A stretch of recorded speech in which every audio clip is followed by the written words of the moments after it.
Imagine sitting across from someone and knowing the moment they lie to your face without ever raising your voice. This is a 3-step silent playbook to identify a lie and then trigger an accidental confession. Amateur interrogators rely on yelling, arguing, or demanding to check a phone. A master relies on silence. These techniques are manipulative.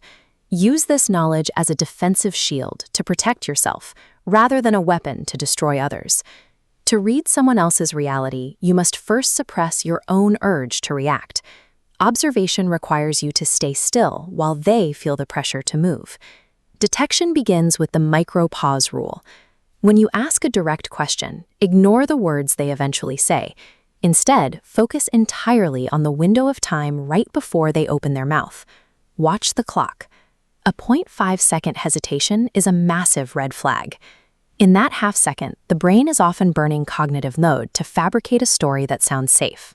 Or they are using that moment to bottle up a genuine emotional reaction so they can give you a more calculated answer. If you get distracted by their carefully crafted explanation, you've already lost. Trust the pause, not the words. Spotting this fractional delay shifts the power dynamic. You know they are struggling to be honest before they've even finished their first sentence. Once you've detected a hesitation, you move to verification using the breathing signal. Most people look for tells in the face, but because we use our faces to communicate every day, they are the easiest part of the body to fake. While the face stays calm, the chest often betrays the truth. Real interrogators look past the smile and watch for physiological shifts.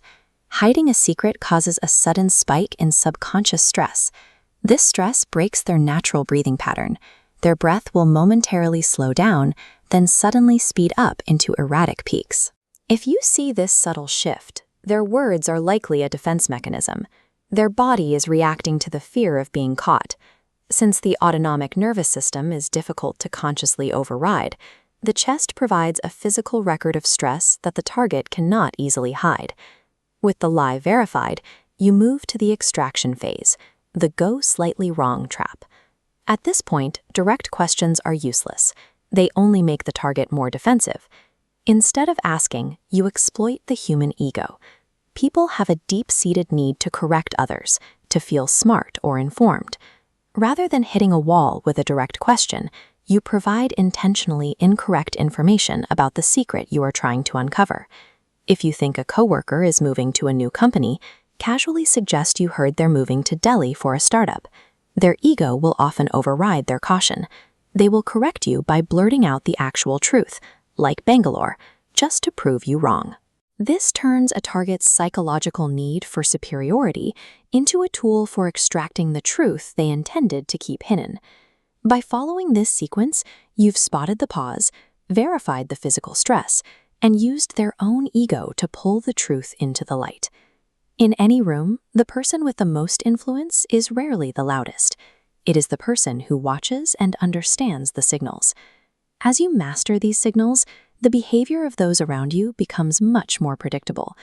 Which of these will you test out first? The micropause rule or the go slightly wrong trap? Tell me in the comments. Keep refining your ability to see through deception. Subscribe to stay informed, and I will see you in the next one.